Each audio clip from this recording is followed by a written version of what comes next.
वहीं बारिश की वजह से दिल्ली एनसीआर में तापमान में गिरावट दर्ज की गई है। यूपी समेत कई राज्यों में बारिश का अनुमान लगाया गया है। आज से पारा 3 डिग्री और गिरने के आसार हैं। कई जगहों पर घने कोहरे की वजह से परेशानी भी बढ़ रही है। सड़क और रेल यातायात पर कोहरे का असर है। ठंड से बचने के लिए लोग अलाव का सहारा ले रहे हैं। तो बड़ी जानकारी आपको दे रहे हैं। बारिश की वजह से दिल्ली एनसीआर में तापमान गिरा। यूपी समेत कई राज्यों में बारिश का अनुमान। आज से पारा 3 डिग्री और गिरने के आसार हैं। कई जगहों पर घने कोहरे की वजह से परेशानी, सड़क और रेल यातायात पर कोहरे का असर। ठंड से बचने के लिए लोग अलाव का सहारा ले रहे हैं।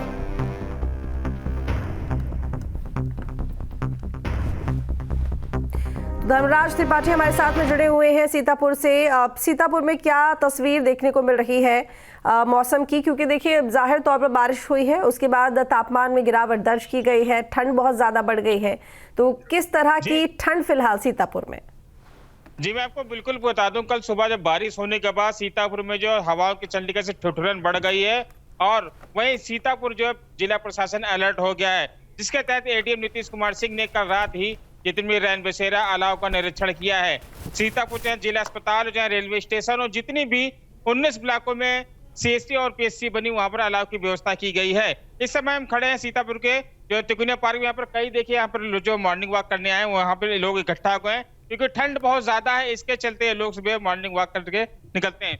आप यहाँ पे मॉर्निंग वॉक करने निकले हैं, काफी ठंडक पड़ गई, क्या कहें? हाँ जी, ठंडक में बदलाव है। बरसात होने के बाद से ठंड बढ़ी हुई है। क्या कहेंगे? जी बढ़ गई हाँ, है बारिश होने की वजह। बारिश की वजह से ही ठंडक एकदम से बढ़ गई। जगह जगह अलाव भी जलने लगे हैं। रैन बसेरा भी पूरे खोल दिए गए हैं यहाँ पर। प्रशासन द्वारा क्या व्यवस्था की गई? अरे प्रशासन द्वारा तो बहुत अच्छी व्यवस्थाएं हो रही हैं। सफाई व्यवस्था यहाँ की बहुत बढ़िया चल रही है इस समय, है ना। अलाव काफी चल रहे हैं यहाँ पे, तो अच्छी व्यवस्था है। यहाँ पर जो जिला प्रशासन द्वारा जितनी भी व्यवस्थाएं की, अलाव जलाए जाए, रैन बसेरों के लगातार जो परमानेंट चेकिंग की जा रही है, किसी को कोई दिक्कत ना आए उसको लेकर यहाँ पर समुचित व्यवस्था की। वही किसानों की बात की जाए तो किसानों को बारिश के बाद सबसे ज्यादा फायदा हो रहा है। जो गेहूं की फसल है, जो सरसों की फसल है, उनसे किसानों को फायदा मिल रहा है। ठीक है धनराज, लौटेंगे आपके पास में। संजीव आजाद हमारे साथ में जुड़े हुए हैं अयोध्या से। अयोध्या में कैसी ठंड, संजीव? बिल्कुल, जिस तरह से सर्द हवाएं चलने लगी हैं उसको लेकर लगातार जो है पारा गिरता जा रहा है और उसको लेकर अयोध्या में भी ठंड ने दस्तक दे दी है। और वही दूसरी तरफ इस ठंड को देखते हुए जो दर्शनार्थी अयोध्या आ रहे हैं उनके लिए सुविधा दी गई है, क्योंकि जो रामलला का दर्शन आधे घंटे लेट किया गया है। सुबह की जो आरती 6 बजे होती है वो 6:30 बजे, दोपहर को जो 1 बजे आरती होती थी वो 1:30 बजे कर दी गई है, जिससे जो अयोध्या श्रद्धालु पहुंच रहे हैं उनको जो है ठंड का सामना ना करना पड़े। वहीं अगर देखा जाए तो जो प्रशासन की बात की जाए तो रैन बसेरे तमाम जगह पे संचालित किए जा रहे हैं। साथ ही साथ हालांकि अभी तो अलाव की व्यवस्था नहीं की गई है, क्योंकि अगर बात की जाए दिन में तो कुछ राहत है, लेकिन रात में जो सर्द हवाएं चल रहे हैं वो लोगों की मुश्किलें बढ़ा रही है, जिसको लेकर व्यवस्थाएं लगातार की जा रही हैं। जी इसके साथ ही सोनू अरोड़ा हमारे साथ में जुड़ गए हैं गाजियाबाद से। सोनू, गाजियाबाद में तापमान में कितनी गिरावट दर्ज की गई है?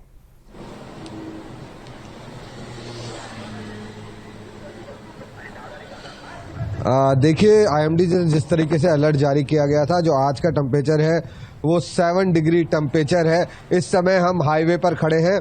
ठंडी ठंडी हवाएं चल रही हैं, बर्फीली हवाएं चल रही हैं, जिसमें खड़ा होना बेहद मुश्किल है। दिसंबर का महीना चल रहा है। बताया जा रहा है आईएमडी के अनुसार आने वाले समय में 3 से 4 डिग्री तक ये टेम्परेचर पहुंच सकता है। भीषण ठंड पड़ने के आसार है। बारिश होने के बाद जो पहाड़ी क्षेत्र है उनमें भी बर्फबारी हो रही है। बर्फबारी होने के बाद जो मैदानी क्षेत्र है उनमें ठंड बहुत बढ़ गई है। वहीं जिला प्रशासन भी अलर्ट है। उनके द्वारा रैन बसेरे की व्यवस्था कराई गई है। जो लोग सड़कों पर सोते हैं के लिए विशेष व्यवस्था डीएम ने आदेश किए हैं कि उन लोगों के लिए विशेष व्यवस्था की जाए, जिससे लोग इस भरी सर्दी में सड़क पर ना सोएं। वहीं नगर निगम द्वारा भी अलाव की व्यवस्था करी जा रही है कि जो चौराहे हैं उन पर अलाव जले, जिससे जो लोग आते जाते हैं अलाव का सहारे से वो ठंड से बचा जा सके।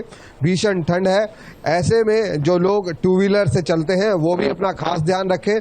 अगर वो सुबह और शाम कहीं किसी काम के लिए निकलते हैं तो गर्म कपड़े पहनकर निकलें, अन्यथा ये सर्दी उन्हें बहुत बीमार कर सकती है, क्योंकि शुरुआती सर्दी है। शुरुआती सर्दी अगर लगती है तो इससे ज़्यादा बीमार होने का खतरा रहता है। तो जिस तरीके से आईएमडी ने अलर्ट जारी किया गया था उसके अनुसार लगातार भीषण सर्दी इस समय पड़ रही है। जी धर्मराज, अगर प्रशासन की बात करें तो प्रशासन की तरफ से सीतापुर में अलाव की बात करें, इस तरह के जो तमाम इंतजाम किए जाते हैं सर्दी से बचने के लिए उन लोगों के लिए जिनके पास घर नहीं होता, आवास नहीं होता, तो क्या कुछ खास व्यवस्था की गई है? जी, मैं आपको बिल्कुल बता दूं कि जिला प्रशासन जो ठंड को लेकर एकदम अलर्ट है और जिन लोगों के पास जो आवास नहीं है उनको जो है काशीराम कॉलोनी जो यहाँ पर उनको आवास भी दिए जा रहे हैं और जो रैन बसेरों में उनकी समुचित व्यवस्था की जा रही है। उनको पानी से लेकर सामान रखने तक की लाकर के तक की वहां पर व्यवस्था की गई है। वहीं आपको बता दें वहां सैनिटाइजर मास्क की भी व्यवस्था की गई है। वहीं खैराबाद नगर पालिका की बात की जाए तो वहां भी जो है सबसे अच्छी व्यवस्था की। वहां पर कई जगह पर जितने भी भीड़ भाड़ वाले इलाके हैं, जितने भी हॉस्पिटल वहां पे जो चाहे प्राइवेट हो या नर्सिंग होम हो, वहां पर जो जहां बेशतम जो भीड़ हो रहती है वहां पर अलाव जलाकर वहां लोगों को सुविधाएं दी जा रही हैं। वहीं अगर जो किसी को रहने की समस्याएं भी आ रही हैं, वहां पर कई जो है वहां पर रैन बसेरे भी खैराबाद नगर पालिका में भी बनाए गए हैं, उन लोगों को भी वहां पर रुकने की अच्छी व्यवस्था की गई है। जी ठीक है संजीव, अयोध्या क्योंकि भगवान श्री राम की नगरी है, श्रद्धालु भी बड़ी संख्या में अयोध्या में भगवान श्री राम के दर्शन करने के लिए पहुंचते हैं। सर्दी बहुत ज़्यादा है तो ऐसे में कोई खास व्यवस्था श्रद्धालु के लिए और साथ ही उन लोगों के लिए भी, जैसे कि अभी मैंने पूछा यहाँ पर धर्मराज से कि जिनके सर पर छत नहीं है, जिनके पास घर नहीं है, उन लोगों के लिए रैन बसेरी की अगर व्यवस्था की बात करें तो किस तरह के इंतजाम? जी बिल्कुल, जो श्रद्धालु आ रहे हैं अगर उनके रुकने की बात की जाए तो जगह जगह, हालांकि मंदिरों में पर्याप्त व्यवस्थाएं होती है, लेकिन ट्रस्ट की भी तरफ से 2 से 3 जगहों पर बड़ी संख्या में श्रद्धालुओं को रुकने की व्यवस्था की गई है। इसके साथ साथ जो चौराहे हैं, जगह जगह जो प्रमुख स्थल है, वहां पर इलेक्ट्रॉनिक हीटर लगाए गए हैं, जिससे जो श्रद्धालु अयोध्या आए हैं रात में या सुबह शाम उनको अगर ठंड लगती है तो उससे राहत उनको मिल सके। इसके साथ ही साथ जो रैन बसेरे भी बनाए गए हैं, मंदिरों में पर्याप्त व्यवस्थाएं की गई हैं। वही ट्रस्ट ने भी काशीराम सहित 2 से 3 जगहों पर ऐसी व्यवस्थाएं की है कि जो श्रद्धालु बाहर से आ रहे हैं उनको अगर रात में रुकना चाहे तो वहां रुक सकते हैं। उनके लिए बाकायदे अलाव की व्यवस्था की गई है, साथ ही साथ उनके लिए कंबल, तमाम चीजों की व्यवस्थाएं की गई हैं जो कि ठंड से राहत दिला सके। तो इसलिए जो श्रद्धालु अयोध्या आ रहे हैं उनको रुकने में यहाँ किसी भी तरह से असुविधा नहीं हो रही। और सबसे बड़ी बात है कि जो जगह जगह जो इलेक्ट्रॉनिक हीटर लगाए गए हैं चौराहों पर, वो बड़ी राहत दे रहे हैं। उसको लेकर श्रद्धालु भी बखान करते नजर आ रहे हैं कि अयोध्या में जो ठंड है उसको लेकर पर्याप्त व्यवस्था। परेशानी भी बढ़ रही है। सड़क और रेल यातायात पर कोहरे का असर है। ठंड से बचने के लिए लोग अलाव का सहारा ले रहे हैं। तो बड़ी जानकारी आपको दे रहे हैं। बारिश की वजह से दिल्ली एनसीआर में तापमान गिरा। यूपी समेत कई राज्यों में बारिश का अनुमान। आज से पारा 3 डिग्री और गिरने के आसार हैं। कई जगहों पर घने कोहरे की वजह से परेशानी। सड़क और रेल यातायात पर कोहरे का असर। ठंड से बचने के लिए लोग अलाव का सहारा ले रहे हैं।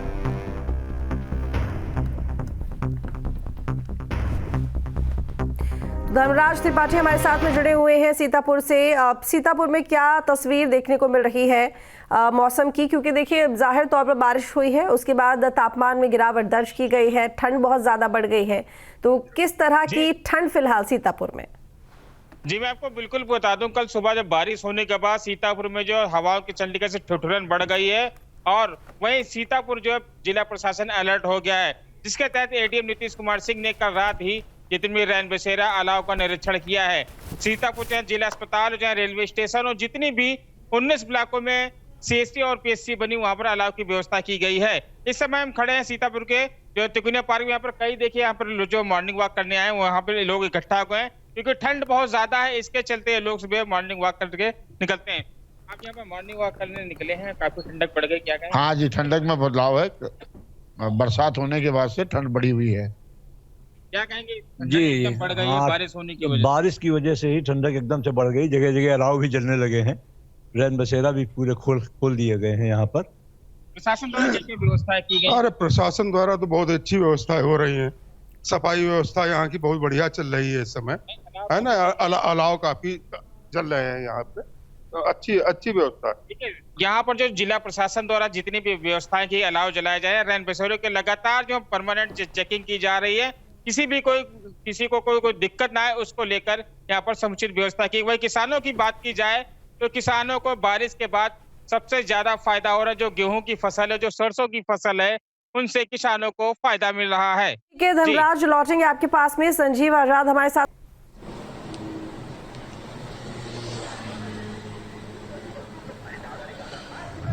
देखिए आईएमडी ने जिस तरीके से अलर्ट जारी किया गया था, जो आज का टेम्परेचर है वो 7 डिग्री टेम्परेचर है। इस समय हम हाईवे पर खड़े हैं, ठंडी ठंडी हवाएं चल रही हैं, बर्फीली हवाएं चल रही हैं, जिसमें खड़ा होना बेहद मुश्किल है। दिसंबर का महीना चल रहा है। बताया जा रहा है आईएमडी के अनुसार आने वाले समय में 3 से 4 डिग्री तक ये टेम्परेचर पहुंच सकता है। भीषण ठंड पड़ने के आसार है।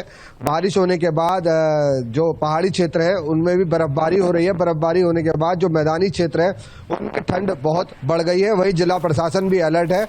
उनके द्वारा रैन बसेरे की व्यवस्था कराई गई है। जो लोग सड़कों पर सोते हैं के लिए विशेष व्यवस्था डीएम ने आदेश किए हैं कि उन लोगों के लिए विशेष व्यवस्था की जाए, जिससे लोग इस भरी सर्दी में सड़क पर ना सोएं। वहीं नगर निगम द्वारा भी अलाव की व्यवस्था करी जा रही है कि जो चौराहे हैं उन पर अलाव जले, जिससे जो लोग आते जाते हैं अलाव का सहारे से वो ठंड से बचा जा सके। भीषण ठंड है, ऐसे में जो लोग टू व्हीलर से चलते हैं वो भी अपना खास ध्यान रखें। अगर वो सुबह और शाम कहीं किसी काम के लिए निकलते हैं तो गर्म कपड़े पहनकर निकलें, अन्यथा ये सर्दी उन्हें बहुत बीमार कर सकती है, क्योंकि शुरुआती सर्दी है। शुरुआती सर्दी अगर लगती है तो इससे ज़्यादा बीमार होने का खतरा रहता है। तो जिस तरीके से आईएमडी ने अलर्ट जारी किया गया था उसके अनुसार लगातार भीषण सर्दी इस समय पड़ रही है। जी धर्मराज, अगर प्रशासन की बात करें तो प्रशासन की तरफ से सीतापुर में अलाव की बात करें, इस तरह के जो तमाम इंतजाम किए जाते हैं सर्दी से बचने के लिए उन लोगों के लिए जिनके पास घर नहीं होता, आवास नहीं होता, तो क्या कुछ खास व्यवस्था की गई है? जी, मैं आपको बिल्कुल बता दूं कि जिला प्रशासन जो ठंड को लेकर एकदम अलर्ट है। और जिन लोगों के पास जो आवास नहीं है उनको जो है काशीराम कॉलोनी जो यहाँ पर उनको आवास भी दिए जा रहे हैं। और जो रैन बसेरों में उनकी समुचित व्यवस्था की जा रही है। उनको पानी से लेकर सामान रखने तक की लाकर के तक की वहां पर व्यवस्था की गई है। वहीं आपको बता दें वहां सैनिटाइजर मास्क की भी व्यवस्था की गई है। वहीं खैराबाद नगर पालिका की बात की जाए तो वहां भी जो है सबसे अच्छी व्यवस्था की। वहां पर कई जगह पर जितने भी भीड़ भाड़ वाले इलाके हैं, जितने भी हॉस्पिटल वहां पे जो चाहे प्राइवेट हो या नर्सिंग होम हो, वहां पर जो जहाँ बेशतम जो भीड़ हो रहती है वहां पर अलाव जलाकर वहां लोगों को सुविधाएं दी जा रही हैं। वहीं अगर जो किसी को रहने की समस्याएं भी आ रही हैं, वहां पर कई जो है वहां पर रैन बसेरे भी खैराबाद नगर पालिका में भी बनाए गए हैं। उन लोगों को भी वहां पर रुकने की अच्छी व्यवस्था की गई है। जी ठीक है संजीव, अयोध्या क्योंकि भगवान श्री राम की नगरी है, श्रद्धालु भी बड़ी संख्या में अयोध्या में भगवान श्री राम के दर्शन करने के लिए पहुंचते हैं। सर्दी बहुत ज़्यादा है, तो ऐसे में कोई खास व्यवस्था श्रद्धालु के लिए और साथ ही उन लोगों के लिए भी, जैसे कि अभी मैंने पूछा यहाँ पर धर्मराज से कि जिनके सर पर छत नहीं है, जिनके पास घर नहीं है, उन लोगों के लिए रैन बसेरे की अगर व्यवस्था की बात करें तो किस तरह के इंतजाम? जी बिल्कुल, जो श्रद्धालु आ रहे हैं अगर उनके रुकने की बात की जाए तो जगह जगह, हालांकि मंदिरों में पर्याप्त व्यवस्थाएं होती है, लेकिन ट्रस्ट की भी तरफ से 2 से 3 जगहों पर बड़ी संख्या में श्रद्धालुओं को रुकने की व्यवस्था की गई है। इसके साथ साथ जो चौराहे हैं, जगह जगह जो प्रमुख स्थल है वहां पर इलेक्ट्रॉनिक हीटर लगाए गए हैं, जिससे जो श्रद्धालु अयोध्या आए हैं रात में या सुबह शाम उनको अगर ठंड लगती है तो उससे राहत उनको मिल सके। इसके साथ ही साथ जो रैन बसेरे भी बनाए गए हैं, मंदिरों में पर्याप्त व्यवस्थाएं की गई हैं। वही ट्रस्ट ने भी कारसेवम सहित 2 से 3 जगहों पर ऐसी व्यवस्थाएं की है कि जो श्रद्धालु बाहर से आ रहे हैं उनको अगर रात में रुकना चाहे तो वहां रुक सकते हैं। उनके लिए बाकायदे अलाव की व्यवस्था की गई है, साथ ही साथ उनके लिए कम्बल, तमाम चीजों की व्यवस्थाएं की गई हैं जो कि ठंड से राहत दिला सके। तो इसलिए जो श्रद्धालु अयोध्या आ रहे हैं उनको रुकने में यहाँ किसी भी तरह से असुविधा नहीं हो रही। और सबसे बड़ी बात है कि जो जगह जगह जो इलेक्ट्रॉनिक हीटर लगाए गए हैं चौराहों पर, वो बड़ी राहत दे रहे हैं। उसको लेकर श्रद्धालु भी बखान करते नजर आ रहे हैं कि अयोध्या में जो ठंड है उसको लेकर पर्याप्त व्यवस्थाएं की गई। चलिए ठीक है, आप तीनों का बहुत शुक्रिया तमाम जानकारी के लिए। न्यूज नेशन अब व्हाट्सएप पर खबरों की ताजा अपडेट के लिए न्यूज नेशन के इस QR कोड को स्कैन करें।